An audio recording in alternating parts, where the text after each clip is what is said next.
saudara-saudari yang dikasihi Tuhan, mari bangkit berdiri bersama-sama. Kita mau membacakan pengakuan iman Gereja Sidang Jemaat Allah.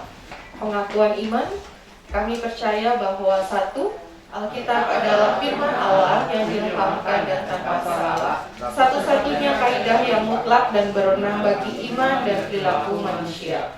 Dua, Allah adalah Esa, hadir secara kekal dalam tiga oknum, Allah Bapa, Allah Putra, dan Allah Roh Kudus. Tiga, Tuhan Yesus Kristus. A, ilahi adanya. B, lahir dari seorang anak darah. C, hidup tanpa dosa. D, melakukan mujizat-mujizat. E, menebus manusia yang berdosa melalui kematiannya. F, bangkit secara badani. G, naik ke surga dan dimuliakan di sebelah kanan Allah Bapa. H, akan datang kembali ke bumi dalam kuasa dan kemuliaan untuk memerintah dalam kerajaan 1000 tahun. 4, oleh pelanggaran satu orang, Adam, dosa telah masuk ke dalam dunia dan maut oleh sebab dosa. Demikianlah maut telah menimpa semua orang karena semua orang telah berbuat dosa. 5, keampunan dan penyucian dari dosa hanyalah melalui pertobatan dan iman kepada kuasa penyucian darah Kristus. 6, pembaharuan yang dikerjakan oleh Roh Kudus mutlak perlu bagi keselamatan seseorang. 7, karya penebusan Kristus di atas salib menyediakan kesembuhan bagi tubuh manusia melalui doa dan iman. 8, pengudusan dikerjakan oleh Roh Kudus yang mendiami orang percaya. 9, baptisan Roh Kudus menurut Kisah Para Rasul 2 ayat 4 dikaruniakan kepada orang beriman yang memohon kepada Allah. 10, pengangkatan gereja pada waktu kedatangan Kristus di awan-awan merupakan pengharapan yang bahagia bagi orang-orang percaya. 11, kebangkitan tubuh bagi orang-orang percaya maupun yang tidak percaya. Yang pertama untuk menerima hidup yang kekal dan yang kedua untuk menerima hukuman yang kekal. Visi, jemaat yang memiliki kerohanian yang berkualitas untuk melaksanakan amanat agung menjelang kedatangan Yesus Kristus. Dan misi, membentuk sebuah jemaat sebagai murid Kristus yang sejati, terlibat secara aktif melayani dan menjawab. Silakan duduk kembali. Mari siapkan hati kita. Kita akan mengangkat setiap pujian dengan rasa syukur, terima kasih buat setiap pemeliharaan Tuhan dalam hidup kita. Terima kasih Tuhan. Haleluya. Haleluya. Terima kasih Tuhan. Haleluya.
Bapa, kami bersyukur atas kasih-Mu yang luar biasa atas hidup kami. Kami boleh terus menikmati penyertaan dan perlindungan Tuhan sampai hari ini.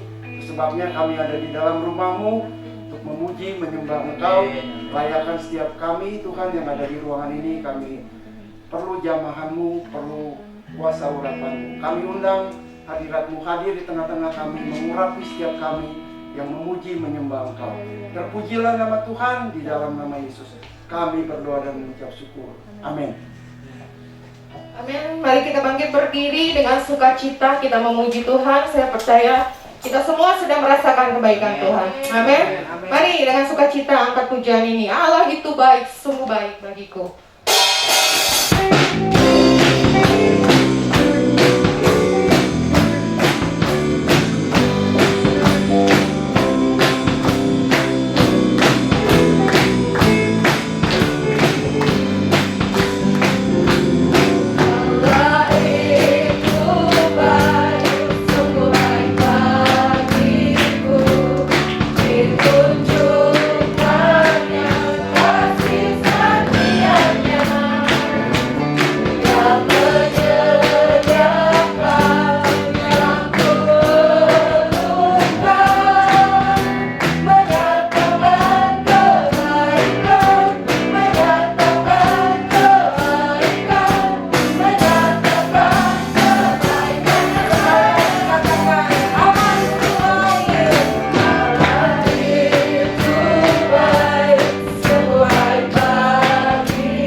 Tuhan, kami sudah melewati hari-hari kami bersama Engkau.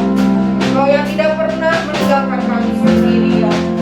Terima kasih Tuhan. Haleluya. Haleluya. Haleluya. Bersamamu Bapa,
kami melekat kepadamu. Kami rindu jamaah-Mu.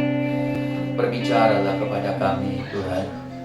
Kami bukan hanya siap mendengar, tapi kami juga siap melakukannya. Beri kami hikmat, beri kami marifat yang dari Tuhan, supaya kami mengerti isi hati Tuhan. Apa yang ingin Engkau sampaikan kepada kami untuk kami dengar dan lakukan, sampaikanlah hari ini. Itulah sebabnya kami datang ke rumah Tuhan, untuk memuji Engkau, menyembah Engkau, meninggikan nama-Mu, mengagung-agungkan Engkau, dan juga melakukan segenap kebenaran firman-Mu. Terpujilah Engkau Bapa. Hamba menyerahkan Roh Kudus kebenaran firman ini ke dalam tangan Tuhan. Dalam nama Yesus kami berdoa dan mengucap syukur. Haleluya. Amin. Silakan duduk Bapak dan Ibu. Shalom. Baik, tadi pagi di ibadah 1 saya berbicara tentang diundang untuk bahagia. Hari ini saya berbicara tentang jaga pelitamu. Supaya waktunya singkat, langsung mari kita buka saja Injil Lukas pasal yang ke-12 ayat 35 sampai dengan ayat yang ke-40. Kalau saudara bisa baca di layar, bisa saudara lihat. Hendaklah pinggangmu tetap berikat dan pelitamu tetap menyala. Dan hendaklah kamu sama seperti orang-orang yang menanti-nantikan tuannya yang pulang dari perkawinan, supaya jika ia datang dan mengetok pintu, segera dibukakan pintu baginya. Berbahagialah hamba-hamba yang didapati tuannya berjaga-jaga ketika ia datang. Aku berkata kepadamu, sesungguhnya ia akan mengikat pinggangnya dan membersihkan mereka mempersilahkan mereka duduk makan, dan ia akan datang melayani mereka. Dan apabila ia datang pada tengah malam atau pada dini hari dan mendapati mereka berlaku demikian, maka berbahagialah mereka. Tetapi ketahuilah ini, jika tuan rumah tahu pukul berapa pencuri akan datang, ia tidak akan membiarkan rumahnya dibongkar. Hendaklah kamu juga siap sedia, karena Anak Manusia datang pada saat yang tidak kamu sangkakan. Saudara-saudara, bagaimana cara menjaga pelita kita tetap menyala? Saudara lihat, kita hanya kita bahas ayat yang ke-35. Ada dua frasa di sana. Yang frasa pertama dikatakan, hendaklah pinggangmu tetap berikat, dan frasa yang kedua, pelitamu tetap menyala. Jadi bagaimana cara menjaga pelita kita tetap menyala? Ayat yang ke-35 bagian A berkata, hendaklah pinggangmu tetap berikat. Ayat yang ke-37 dikatakan, berbahagialah hamba-hamba yang didapati tuannya berjaga-jaga ketika ia datang. Aku berkata kepadamu, sesungguhnya ia akan mengikat pinggangnya dan mempersilahkan mereka duduk makan. Dan ia akan datang melayani mereka. Di sini Yesus meminta kepada kita untuk tetap berjaga-jaga, untuk tetap siap sedia setiap saat, karena Alkitab dari ayat-ayat ini baru kita baca bahwa kita tidak tahu kapan Yesus datang untuk kali yang kedua. Di sini ikat pinggang berfungsi, kalau saudara lihat, tanda kesiapsiagaan, tanda kesiapsediaan dalam keadaan yang tetap terjaga. Jadi saya katakan ikat pinggang menggambarkan satu, itu kebenaran dan kesetiaan. Jadi ketika katakan di ayat yang ke-30, hendaklah pinggangmu tetap terikat, itu sama saja dikatakan hendaklah kebenaran dan kesetiaan tetap terikat. Artinya tidak lepas dari hidup kita, tidak lepas kemanapun kita pergi, dia tetap terbawa di dalam hidup kita. Apapun kondisi, apapun situasi, itu menjadi karakter, kebenaran dan kesetiaan. Itu tidak boleh lepas dari hidup kita. Sama seperti ikat pinggang mengikat sesuatu. Jadi dikatakan ikat pinggang itu menggambarkan kebenaran. Hidup di dalam kebenaran. Yang kedua, ikat pinggang itu menggambarkan kesetiaan. Hiduplah di dalam kesetiaan di masa-masa seperti sekarang ini, saudara-saudaraku. Kalau saudara melihat di sekeliling saudara, orang-orang di luar sana tidak peduli dengan kebenaran. Tidak peduli apakah mereka hidup di dalam kebenaran atau hidup di setengah kebenaran atau hidup sama sekali tidak benar. Mereka tidak peduli. Yang mereka pedulikan diri mereka, bagaimana mendapatkan uang sebanyak-banyaknya. Tapi dikatakan masa-masa ini, masa-masa akhir zaman ini, saudara, dikatakan hendaklah pinggangmu tetap terikat. Artinya himbauan, ajakan, motivasi buat kita, dorongan buat kita, dikatakan karena ikat pinggang itu menggambarkan kebenaran dan kesetiaan, maka hendaklah di masa-masa sekeliling saudara orang tidak mau hidup dalam kebenaran, kita harus hidup di dalam kebenaran. Di masa-masa sekarang ini di sekeliling kita orang nggak mau setia, Alkitab katakan di akhir zaman ini saudara harus setia kepada Dia. Iya, kalau saudara baca Yesaya pasal yang ke-11 ayat yang ke-5 untuk membantu kita mengerti arti ikat pinggang. Yesaya pasal 11 ayat 5 dikatakan, ia tidak akan menyimpang dari kebenaran dan kesetiaan, seperti ikat pinggang tetap terikat pada pinggang. Jadi Yesaya mengatakan ia tidak akan menyimpang dari kebenaran dan kesetiaan seperti ikat pinggang. Tetap terikat pada pinggang. Jadi kemana-mana pun saudara pergi, waktu kerja, waktu kuliah, waktu buka usaha, buka bisnis, menjalankan usaha, menjalankan bisnis, tetaplah jalankan di dalam kebenaran. Tetaplah jalankan di dalam nilai-nilai kebenaran. Walaupun di sekeliling kita ada banyak orang-orang bisnis dan banyak orang-orang yang buka usaha, mereka itu ada hidup di dunia dua dimensi rohani dan dimensi duniawi gitu ya. Tapi saudara-saudara, walaupun kita hidup di dalam dunia ini, tapi kita harus hidup kita, nilai kita, cara berpikir kita haruslah tetap rohani di dalam kebenaran. Tidak ada boleh saudara hidup di dunia ini seperti di dunia di dua kaki, satu sisi saudara hidup dunia dan satu sisi saudara ingin hidup di sorga. Ketika Yesus datang kali yang kedua, saudara-saudaraku, saya berdoa kita didapati tetap berada di dalam kebenaran dan kesetiaan. Waktu Yesus datang kita dilihat mengerjakan hal-hal yang benar, hidup di dalam kebenaran, berpikir benar, memiliki nilai-nilai benar, berbudaya benar. Kita juga, saya berdoa ketika Yesus datang kali yang kedua, kita didapati setia melayani Dia, setia beribadah, setia melakukan kebenaran firman Tuhan, dan lain sebagainya. Ikat pinggang itu juga menggambarkan ketaatan. Yehezkiel, supaya saudara tahu, Yehezkiel pasal yang ke-23 ayat 15 dikatakan, pinggangnya diikat dengan ikat pinggang, kepalanya memakai serban yang berjuntai, semuanya kelihatan seperti perwira yang menyerupai orang Babel dari Kasdim, tanah kelahiran mereka. Saudara lihat ini dikatakan pinggangnya diikat dengan ikat pinggang. Saudara-saudaraku, ini mimpinya di Yehezkiel, penglihatannya Yehezkiel tentang sebuah dengan sebuah ketaatan. Kita harus juga, saya katakan, kita harus terus menjaga komitmen kita untuk taat sepenuh-penuhnya kepada Tuhan. Tidak boleh lengah di masa sekarang. Ketika Yesus datang kali yang kedua, saya berdoa didapati kita sedang dalam melakukan hal-hal yang Tuhan mau kita lakukan dengan taat, setaat-taatnya.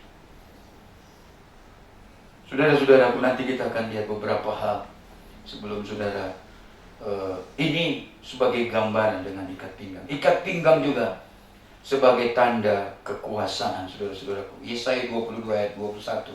Aku akan mengenakan jubahmu kepadanya dan ikat pinggangmu akan kuikatkan kepadanya, dan kekuasaanmu akan kuberikan ke tangannya. Maka ia akan menjadi bapa bagi penduduk Yerusalem dan bagi kaum Yehuda. Saudara lihat, ikat pinggang pada ayat ini berbicara mengenai tanda kekuasaan. Sebagai anak-anak Allah, saudara dan saya diberikan kuasa. Kalau saudara baca di Markus pasal yang terakhir, pasal 16 kalau saya tidak salah, dikatakan kita diberi kuasa untuk mengusir setan, untuk menumpangkan tangan kepada yang sakit dan yang sakit disembuhkan. Kita diberi juga kuasa untuk menolak segala nilai-nilai dunia, ajakan-ajakan dunia. Kita diberi kemampuan dan kuasa itu. Kita diberikan kuasa untuk melawan keinginan daging. Hati-hati saudara-saudaraku, jangan sampai ikat pinggang kita jadi lapuk. Ini sangat berbahaya. Saudara, saya mau bacakan saudara-saudaraku Yeremia pasal 13 ayat 1 sampai 11. Mengapa saya mau baca ini semua? Karena ini menjadi warning bagi kita, peringatan. Hati-hati, ikat pinggang kita lapuk. Itu sangat berbahaya dan tidak bisa berfungsi apa-apa. Yeremia pasal yang ke-13 ayat 1 sampai dengan ayat 11 dikatakan, beginilah firman Tuhan kepadaku, pergilah membeli ikat pinggang lena, ikatkanlah itu pada pinggang, tetapi jangan kau celupkan ke dalam air. Maka aku membeli ikat pinggang seperti yang difirmankan Tuhan, lalu mengikatkannya pada pinggangku. Ini penglihatan Yeremia. Dia dengar apa yang diperintahkan Tuhan kepadanya. Sesudah itu ia datang. Sesudah itu datanglah firman Tuhan kepadaku untuk kedua kalinya. Bunyinya, ambillah ikat pinggang yang telah kau beli dan yang sekarang pada pinggangmu itu. Pergilah segera ke sungai Efrat untuk menyembunyikannya di sana di celah-celah bukit batu. Maka pergilah aku lalu menyembunyikannya di pinggir sungai Efrat seperti yang diperintahkan Tuhan kepadaku.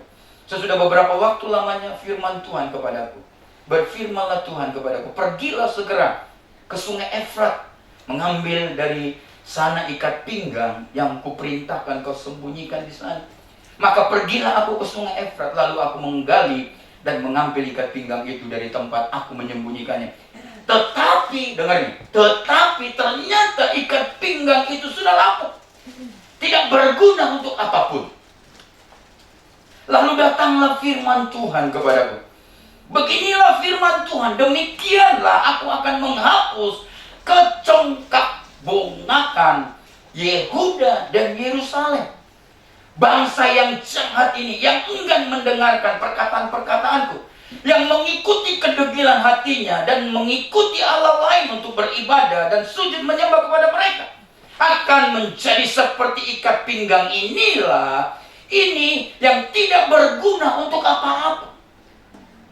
Kalau ikat pinggangnya dikatakan dari penglihatan Yeremia sebagai gambaran hubungan Allah dengan orang Israel, kalau ikat pinggangnya sudah lapuk dikatakan tidak berguna apa-apa, tidak ada faedahnya apa-apa.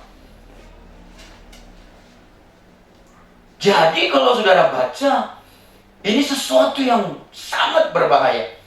Dikatakan ayat 11, sebab seperti ikat pinggang melekat pada pinggang seseorang, demikianlah tadinya segenap kaum Israel dan segenap kaum Yehuda kulekatkan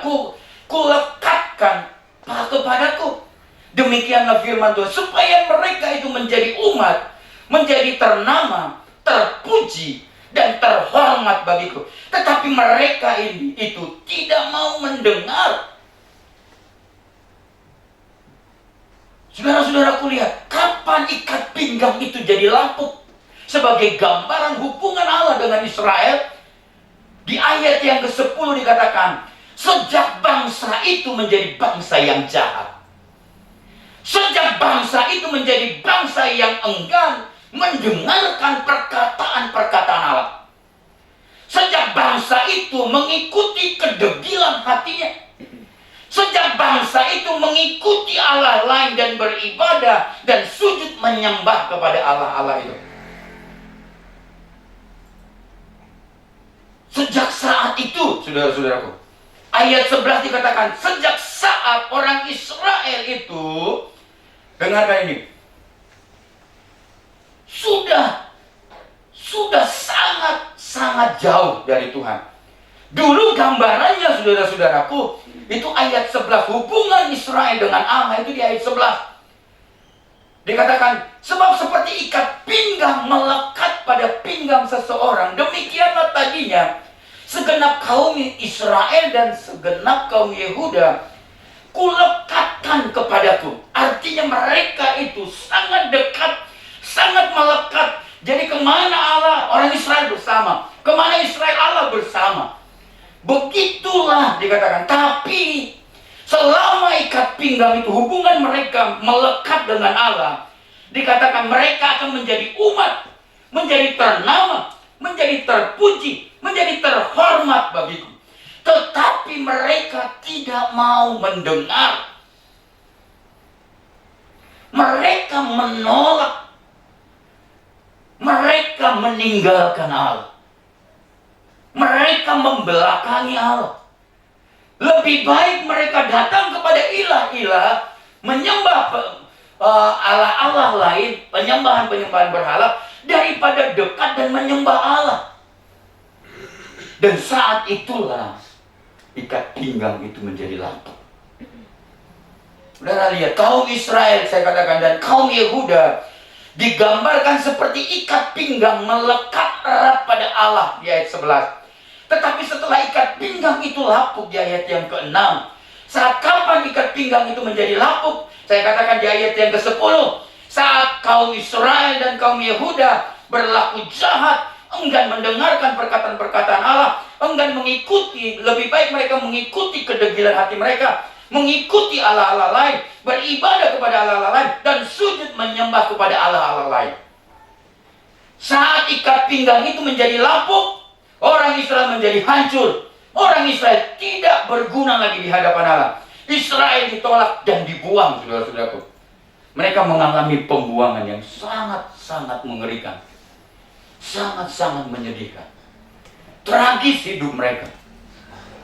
Masalah demi masalah silih berganti dalam kehidupan mereka saat mereka dibuang, saudara-saudaraku. Ini teguran dan peringatan juga bagi saudara dan saya di masa-masa sekarang ini.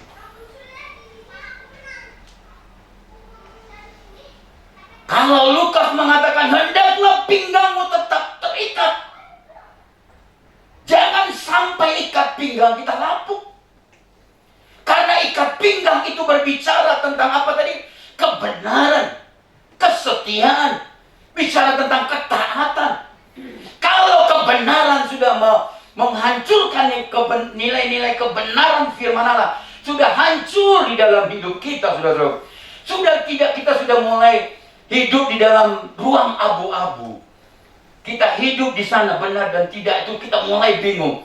Padahal standar kebenaran seperti pengakuan iman kita adalah firman Allah. Tapi firman Allah bukan lagi standar bagi kita.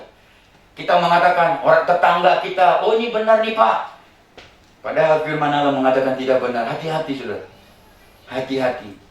Kebenaran dan kesetiaan, kalau sudah tidak bersama-sama dengan kita, dan ketaatan sudah tidak bersama-sama dengan kita, sampai Kristus datang, hati-hati, ikat pinggang kita bisa lapuk. Dan kuda lapuk, saudara-saudaraku, Tuhan akan tolak kita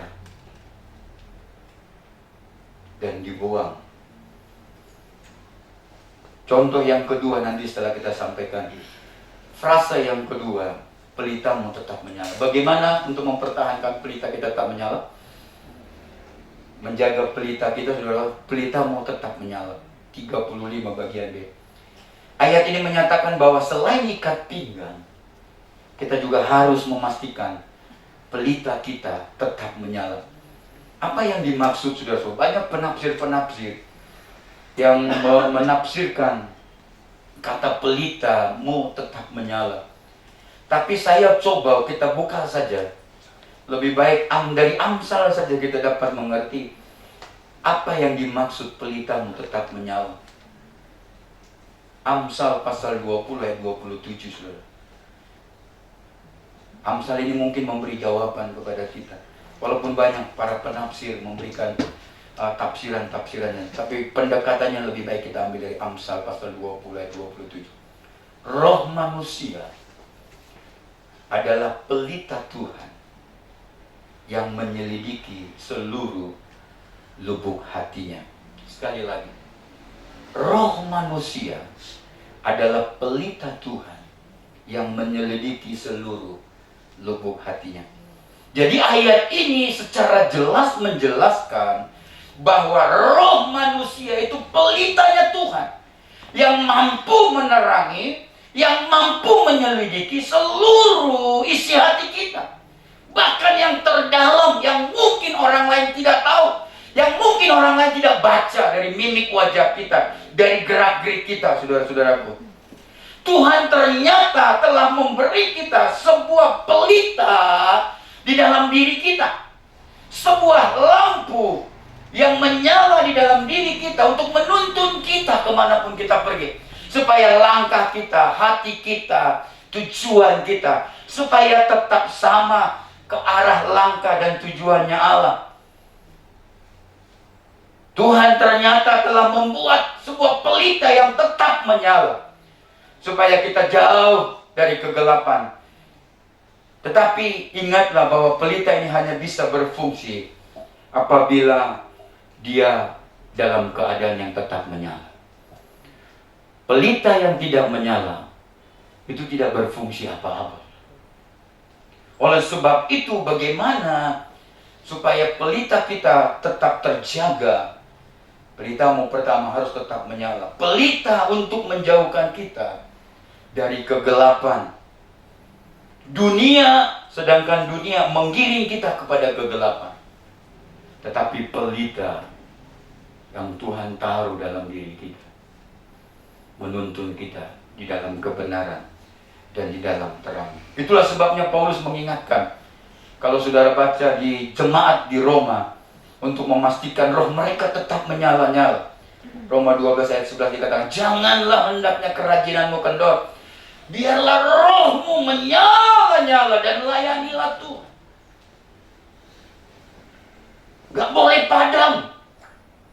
Kenapa? Karena roh kita adalah pelita untuk menuntun kita kepada jalan yang benar, untuk menuntun kita supaya kita tidak masuk di dalam kegelapan. Roh kita adalah pelitanya Tuhan. Di Amsal mengatakan pasal 20 ayat 27, sudah. Oleh sebab itu Paulus mengatakan, jangan padamkan rohmu. Biarkan rohmu terus menyala-nyala bersama dengan Tuhan. Banyak orang mulai meninggalkan Tuhan di masa-masa sulit ini, saudara. Tapi dikatakan kita hendaklah roh kita tetap menyala-nyala. Karena roh kita adalah pelita Tuhan di dalam hidup kita, saudara. Saya katakan roh yang tetap menyala seperti pelita, yang terus menyala sebagai tanda kesiapan kita untuk menantikan kedatangan Yesus kali yang kedua. Roh yang tetap menyala akan membuat kita tetap bersemangat untuk melayani Tuhan, sekalipun orang tidak mau melayani Tuhan. Roh yang tetap menyala akan membuat kita terhindar dari kegelapan, sekalipun orang-orang begitu suka berjalan di dalam kegelapan. Roh yang tetap menyala, cahaya itu akan memancarkan dan menerangi saudara-saudara kita.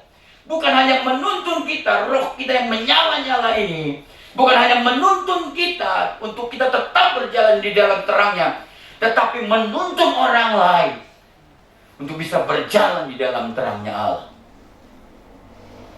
Sebaliknya, apa yang terjadi jika pelita kita padam? Kita bisa mendapatkan dua jawaban dari kitab PL dan PB, saudara. Apa yang terjadi? Yang pertama tadi, apa yang terjadi kalau ikat pinggang kita itu lapuk? Yang kedua, apa yang terjadi kalau pelita kita padam? Kitab Ayub mengatakan, saudara-saudaraku, pasal 21 ayat 17. Betapa sering pelita orang fasik dipadamkan. Kebinasaan menimpa mereka. Dan kesakitan dibagikan Allah kepada mereka dalam murkanya. Dengarkan ini baik-baik. Pelita yang padam akan membawa kita pada kebinasaan. Lihat tuh Ayub. Pelita yang padam akan membuat kita kesakitan dalam murkanya. Ini sesuatu yang sangat mengerikan. Hati-hati. Ikat pinggang yang lapuk akan membuat kita ditolak. Akan membuat kita dibuang seperti orang-orang Israel. Pelita yang padam, Ayub mengatakan betapa sering orang fasik dipadamkan. Sering pelita orang fasik itu dipadamkan. Akhirnya yang menimpa mereka kebinasaan, kesakitan, murkanya Allah. Kedua, saudara-saudaraku, gambaran kedua, apa yang terjadi jika pelita kita padam? Lihat, Alkitab memberi gambaran yang jelas di dalam perjanjian baru. Dari Injil Matius pasal 25 ayat 8 sampai 12. Saya tidak akan baca. Tapi Injil Matius pasal 28 ayat 8 sampai 12 ini tentang perumpamaan. Gadis-gadis yang bodoh yang tidak membawa persediaan minyaknya. Gadis-gadis yang bodoh ini kita soroti saja gadis-gadis yang bodoh. Yang lain kita tidak soroti gadis-gadis yang bijaksana. Tapi ini kegagalan ketika pelitanya padam. Apa yang terjadi? Gadis-gadis yang bodoh meminta sedikit minyak dari gadis-gadis yang bijaksana. Tetapi mereka tidak memperolehnya sebab minyak itu memang disediakan untuk diri mereka masing-masing. Supaya jangan sampai kehabisan saat menunggu kedatangan mempelai pria. 5 gadis bijaksana menyarankan 5 gadis bodoh itu untuk membeli minyak. Apa mau dikata? Saya katakan, selagi mereka membeli minyak, mempelai yang dinantikan selama ini datang, dan segera masuklah ke perjamuan kawin di mana 5 gadis yang lainnya turut bersama-sama. 5 gadis bijaksana ini turut bersama-sama dengan dia. Pintu pun ditutup dengan sangat, saya katakan, pintu pun ditutup sebab pesta telah dimulai. Apa yang dialami oleh gadis-gadis bodoh ini? Terlambat datang. Gadis-gadis yang bodoh ini memohon dengan sangat supaya diizinkan masuk. Sayangnya mereka ditolak. Sang mempelai menyatakan bahwa ia tidak mengenal mereka. Ini sesuatu yang mengerikan. Ini awasan bagi kita, saudara-saudara. Jangan sampai pelita kita itu padam. Karena kita tidak menjaga. Dengarkan ini, tidak cukup membawa pelita yang menyala. Harus bawa juga persediaan minyaknya, saudara-saudara. Banyak kita berpikir, kalau saya sudah rajin berdoa, saya sudah baca Alkitab, saya sudah ke gereja, saya sudah beres semua tentang sorga. No. Nggak beres, saudara-saudara. Tunggu. Saudara harus jaga sampai mempelai itu datang. Saudara harus jaga sampai Yesus datang kali yang kedua. Atau jaga pelitamu tetap menyala sampai Yesus memanggil kita. Mengembuskan napas. Dan saudara-saudara berkata, telah berpulang, telah dipanggil ke surga. Kennedy Sihotang. Pelita itu harus tetap menyala, saudara-saudaraku. Sampai kita menghembuskan napas terakhir, pelita itu harus tetap menyala. Jangan berpikir mungkin 2 tahun yang lalu pelitamu masih menyala. Mungkin detik ini masih pelitamu tetap menyala. Tapi harus engkau pertahankan. Di dalam pelita itu harus tetap ada persediaan minyak. Karena Alkitab berkata tidak tahu kapan mempelai itu datang. Ketika mempelai itu datang, minyakmu tetap menyala. Karena engkau membawa persediaan. Jangan menjadi gadis-gadis bodoh di masa-masa sekarang. Kita berpikir kalau kita ibadah, pulang Senin, Selasa, Rabu, Kamis, Jumat, Sabtu, kita melakukan berbagai-bagai hal yang tidak menyenangkan Tuhan. Kita berpikir kalau kita sudah doa pagi di rumah, setelah kita doa pagi tinggalkan rumah, kita bekerja, kita berbisnis, kita buka usaha, kita berdagang, kita berpikir, kita melakukan dengan cara-cara yang salah, tidak menyenangkan hati Tuhan. Kita berpikir tetap pelita kita menyala. Hati-hati. Hati-hati, saudara-saudara. Jadi, yang akan terjadi pada diri kita saat pelita kita padam. Dari kitab Ayub pasal 21 ayat 17 tadi dikatakan, itu akan membawa kepada saudara, kepada suku kita, kebinasaan, kesakitan dalam murka Allah. Kalau terjadi pelita kita padam, dikatakan, kita melihat dari gadis-gadis yang bodoh, pintu pesta akan ditutup buat kita. Kita tidak akan diizinkan masuk. Sekalipun Anda memohon, sang mempelai akan menyatakan bahwa ia tidak mengenal Allah. Padahal selama ini, saudara, mungkin itu luar biasa. Hati-hati, saudara-saudara. Jangan kita berpikir sekali lagi, karena kita di rumah baca Alkitab. Tapi setelah kita keluar dari rumah, kita melakukan banyak hal yang tidak menyenangkan Tuhan. Kita berpikir, baca Alkitab itu telah menebus dosa kita. Kita berpikir karena kita doa sebelum kita berangkat kerja. Kita berpikir doa yang sudah kita naikkan sebelum kita berangkat kerja, itu akan melupakan perbuatan-perbuatan kita ketika kita kerja yang tidak menyenangkan hati Tuhan. Bapak dan Ibu, saudara-saudaraku sekalian, bagaimana agar pelitamu, jaga pelitamu, dikatakan. Bagaimana caranya? Ada dua hal dari Lukas pasal 12 ayat 35 ini. Ayat 37 dikatakan dari Lukas 12, berbahagialah hamba-hamba yang didapati tuannya berjaga-jaga. Ketika ia datang, ku berkata kepadamu, sesungguhnya ia akan mengikat pinggangnya dan mempersilahkan mereka duduk makan, dan ia akan datang melayani mereka. Ini orang yang tetap menjaga pelitanya tetap menyala. Ini yang orang-orang yang berbahagianya adalah orang-orang yang tetap mengikatkan pinggangnya dan menjaga ikat pinggangnya tidak lapuk. Saudara, hati-hati, saya katakan, dunia ini begitu kuat mendorong kita, mencengkeram kita agar pelita kita tidak menyala lagi, agar ikat pinggang kita, kebenaran, kesetiaan dan ketaatan itu lenyap dari nilai hidup kita. Dan ini sangat berbahaya. Kalau ini terjadi, saudara-saudara, Alkitab mengatakan, kalau ikat pinggangmu lapuk, kau akan mengalami seperti penglihatan atau firman yang diterima oleh Yeremia, saudara-saudara, atau seperti tanda atau perumpamaan gadis yang bodoh ini. Pintu tertutup, ditolak, dan engkau dikatakan tidak, aku tidak mengenal engkau. Ini sesuatu hidup yang tragis.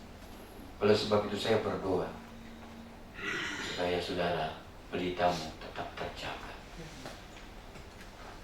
Kapanpun, apapun situasinya, tetaplah jaga pelitamu. Bawa minyakmu, persediaan minyakmu, supaya pelitamu tetap menyala. Tuhan Yesus memberkati kita. Mari kita berdoa bersama-sama.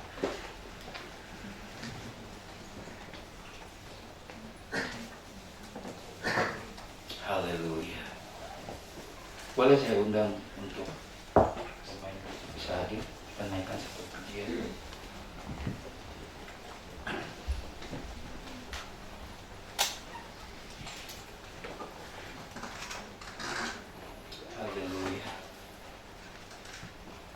Saudara-saudaraku yang dikasihi Tuhan, saya tidak tahu kondisi saudara hari ini.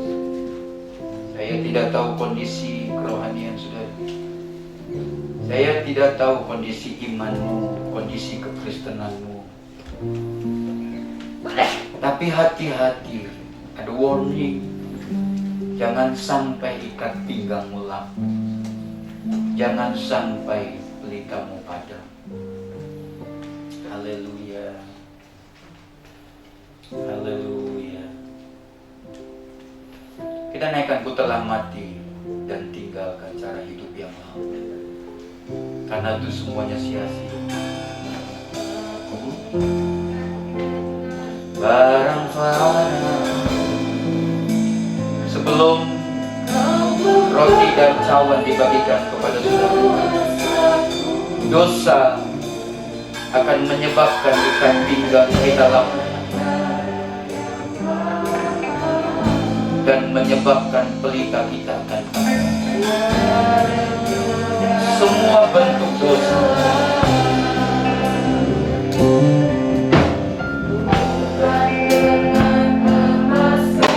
kalau Yeremia berkata, yang menyebabkan ikat pinggang mereka lemah, memberontak, hati yang keras, hati yang tidak mau dengar firman Tuhan, hati yang tidak mau melakukan firman Tuhan.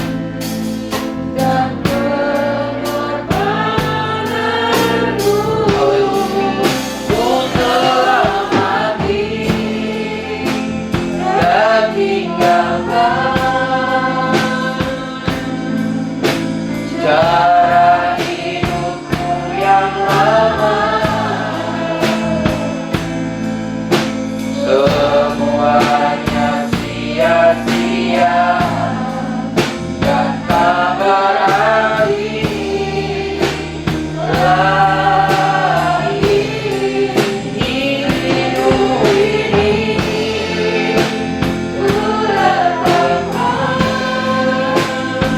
Haleluya. Saya undang saudara berdiri bersama-sama sebelum roti dan cawan akan dibagikan untuk masuk dalam sakramen ini semua. Kita naikkan sekali lagi refnya saja. Haleluya, haleluya, haleluya. Telah dan tinggalkan. Oh, cara hidupku yang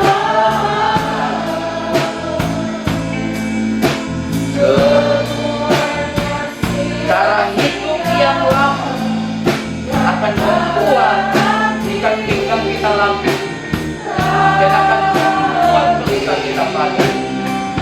Betapa tragisnya, betapa berbahayanya ketika ikat pinggang kita lambat. Seharusnya kita melekat, seharusnya kita dekat dengan Tuhan, seharusnya kita bersama-sama dengan Tuhan, menikmati berkat Tuhan, menikmati kemuliaan Tuhan, menikmati kehormatan dengan Tuhan.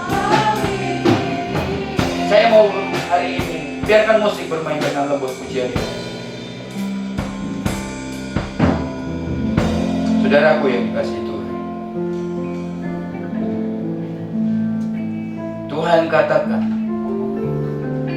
Tuhan rindu ketika Tuhan mengikatkan hidup saudara dengan Dia seperti ikat pinggang. Dia katakan, Tuhan ingin membawa kita menjadi umat yang ternama, umat yang terpuji dan terhormat. Tetapi orang Israel dikatakan tidak mau mendengar. Mereka lebih mendengar ilah-ilah dan menyembah dan memuji ilah-ilah itu.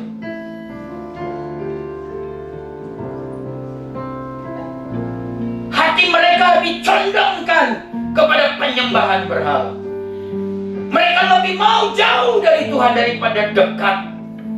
Padahal Tuhan mengikat mereka seperti ikat pinggang, supaya mereka ternama menjadi umatnya Allah, supaya mereka terpuji dan terhormat. Di dalam perumpamaan gadis yang bijaksana dan yang bodoh, Allah ingin kita ada bersama-sama dengan mempelai itu, masuk di dalam jamuan pernikahan itu. Seperti khotbah yang di ibadah satu saya katakan, supaya saudara bahagia. Tuhan undang kita di dalam jamuan yang membahagiakan itu. Tetapi betapa menyedihkannya, semua menolak untuk mereka diajak bahagia, diajak untuk diberkati, diajak untuk menjadi umat Allah, diajak untuk menjadi ternama, terpuji dan terhormat. Mereka dengan hati bebas mereka lebih memilih sengsara, hancur, dan ditolak oleh Allah daripada mendengar firman Allah dan melakukannya. Saya berharap saudara-saudaraku, kita sama-sama mengambil keputusan untuk memilih mendengar, memilih untuk dekat dengan Tuhan, memilih untuk masuk di dalam perjamuan kawin itu, karena ada kebahagiaan dan sukacita di sana. Daripada saudara ditolak, pintu tertutup dan mempelai berkata, "Nyala, aku tidak mengenal engkau." Ini sesuatu yang sangat berbahaya. Satu hal yang bisa kita lakukan supaya ikat pinggang kita tidak lapuk dan pelita kita tetap menyala adalah minta pengampunan. Karena dosa akan membawa kepada kesia-siaan. Dosa membawa kehancuran. Dosa membawa kebinasaan. Dosa akan membuat kita tertolak. Semua sia-sia. Tapi Tuhan pulihkan kita hari ini. Di perjamuan kudus ini, Dia ingin kita kembali, pelita kita menyala. Jamuan kudus ini mengingatkan kita agar kita tetap berjaga-jaga dan membawa minyak, persediaan minyak. Pastikan kita hidup dalam kebenaran, kesetiaan dan ketaatan, agar ikat pinggang kita tidak lapuk. Kalau saudara mengatakan, "Aku mau pakai ini," saya mengundang perjamuan kudus datang, petugas perjamuan kudus datang. Kita akan terus naikkan pujian ini, saudara-saudara. Haleluya. Hampirilah Tuhan, katakan, "Tuhan, aku mau pelitaku tetap menyala, ikat pinggangku tidak lapuk." Haleluya. Haleluya. Haleluya. Haleluya. Haleluya. Haleluya. Bapa di dalam surga, hari ini kami hamba-hamba-Mu datang bersujud di hadapan-Mu. Kami menyerahkan hidup kami sepenuhnya kudus. Layakkan dan beri kami otoritas untuk membagikan seluruh perjamuan ini kepada umat-Mu yang hadir dan menyatakan diri untuk tetap setia, hidup di dalam kebenaran, hidup di dalam ketaatan, supaya kami tetap membawa pelita kami menyala dan tetap membawa persediaan minyak. Kapanpun Engkau datang, Engkau dapati kami setia melayani Tuhan, melakukan kebenaran firman-Mu dengan taat. Terpujilah Engkau Bapa di dalam surga. Sekali lagi, unsur-unsur dari perjamuan kudus ini, biarlah Engkau berkati, biarlah Engkau jamah, sehingga setiap pribadi yang hari ini menerimanya dijamah dan diberkati oleh Tuhan, kuduskan oleh Tuhan, dan dilayakkan oleh Tuhan, dalam nama Yesus. Haleluya. Haleluya. Yang tinggalkan cara hidupku yang lama, semuanya sia-sia dan tak berarti lagi. Hidup ini ku letakkan Cara hidupku ya Tuhan, katakan hidupmu di sebanyak Tuhan, sebagai bentuk penyerahan diri. yang kau Haleluya. ingini. Haleluya. Dalam hati Dan cara hidupku yang lama,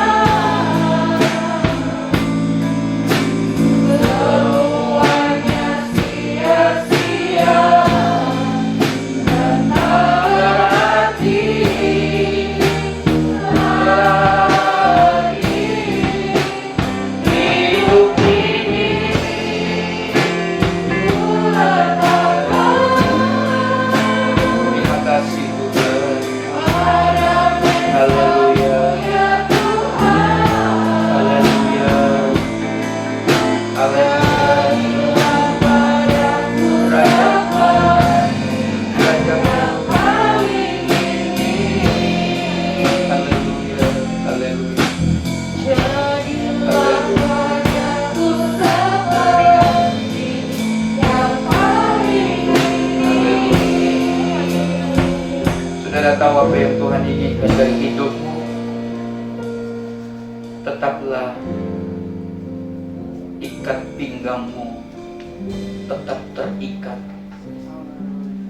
Kebenaran, kesetiaan, dan ketaatan itu menjadi gaya hidup saudara dan saya.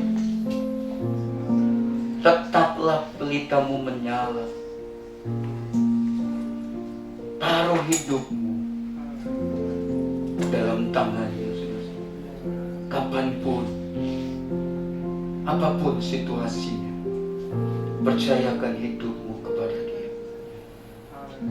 Dua unsur perjamuan roti dan cawan Tuhan sudah dibagikan dan ada di tangan saudara.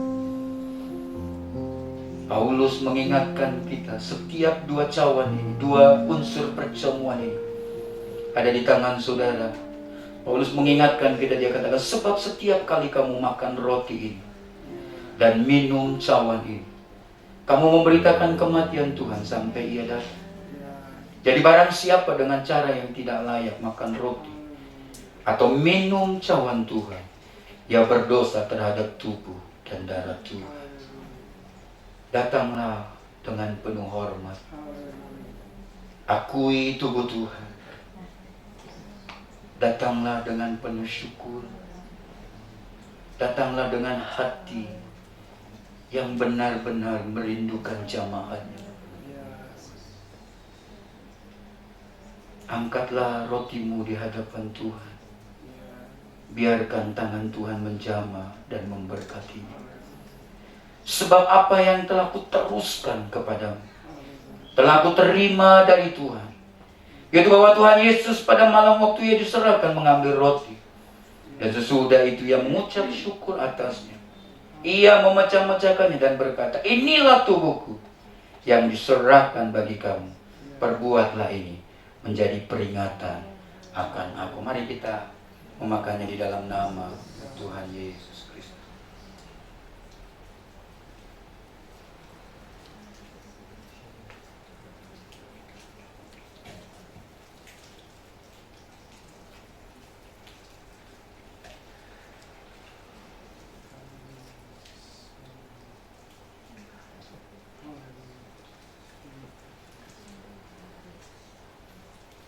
Angkatlah cawanmu di hadapan Tuhan. Dengan tangan yang sama, izinkan Dia menjamah dan memberkatinya. Dan sesudah itu ia mengucap syukur atasnya. Demikian juga ia mengambil cawan sesudah makan lalu berkata, cawan ini adalah perjanjian baru yang dimeteraikan oleh darahku. Perbuatlah ini setiap kali kamu meminumnya menjadi peringatan akan aku. Sebab setiap kali kamu makan roti ini dan minum cawan ini, kamu memberitakan kematian Tuhan sampai Ia datang. Mari kita meminumnya di dalam nama Tuhan Yesus Kristus. Sembahlah Tuhan kita, saudara. Mengucap syukur. Haleluya. Haleluya. Haleluya.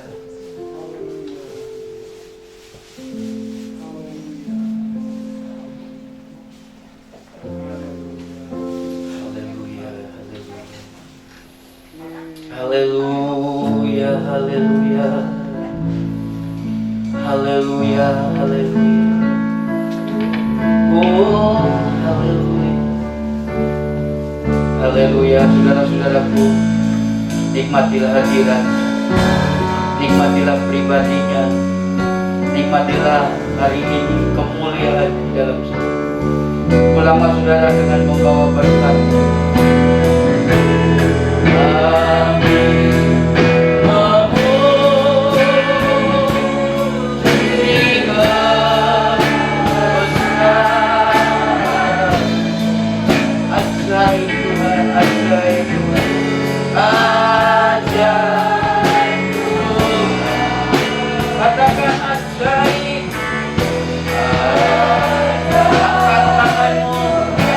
Suara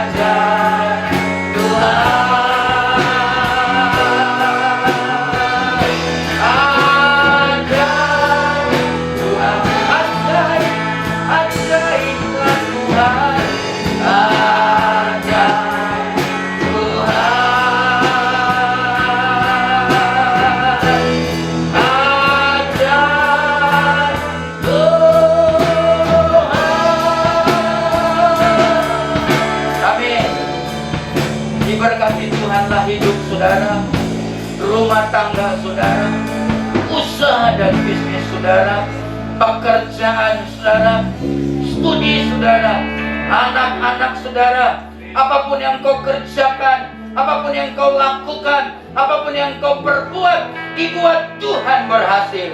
Karena tangannya menyertai engkau hari ini sampai selama-lamanya. Oleh sebab itu Tuhan, kami ingin bersyukur dan berterima kasih. Kami ingin mengembalikan persepuluhan kami. Kami ingin juga memberikan persembahan kami. Tuhan dipermuliakan dalam semua ibadah kami. Ketika kami mengembalikan persepuluhan, kami sedang memberitahukan kepadamu bahwa berkat-Mu telah kami terima. Ketika kami memberikan persembahan kami, karena kami tahu sebagai ucapan syukur kami atas pertolongan dan berkat-berkat Tuhan yang selalu baru Tuhan sediakan bagi kami. Kami bangga bisa melakukan sesuatu, dan kami mau memberi dengan sukacita dan penuh hormat di hadapan Tuhan. Saudara-saudaraku, angkatlah tanganmu, arahkan hatimu, dan tangan Tuhan sedang terulur ke hadapan saudara dan ke hadapan saya. Pulanglah saudara-saudara, bawalah berkat dari Allah Bapa kita, kasih sayang dari Yesus Kristus, serta persekutuan dari Roh Kudus akan menaungi hidupmu, hidupku hari ini sampai Maranatha, Tuhan Yesus datang kali yang kedua. Haleluya, mari kita sama-sama katakan amin. Tuhan memberkati saudara. Terima kasih telah mengikuti ibadah online Gereja Efrata. Untuk persembahan umum dan persepuluhan dapat ditransfer melalui rekening BCA dengan nomor rekening 1763013344 atas nama Gereja Sidang Jemaat Allah. Untuk memudahkan pencatatan bendahara gereja, sangat membantu sekali jika setiap persembahan dibedakan dengan cara sebagai berikut. Untuk persembahan umum, berikan angka 1 pada digit terakhir nominal. Contoh, 20.001. Untuk persepuluhan, berikan angka 2 pada digit terakhir nominal. Contoh, 20.002. Jangan lewatkan ibadah online di channel Gereja Efrata selanjutnya. Dan jangan lupa subscribe dan aktifkan notifikasinya. Selamat bergabung di keluarga Gereja Efrata. Terima kasih sudah beribadah bersama kami. Tuhan Yesus memberkati.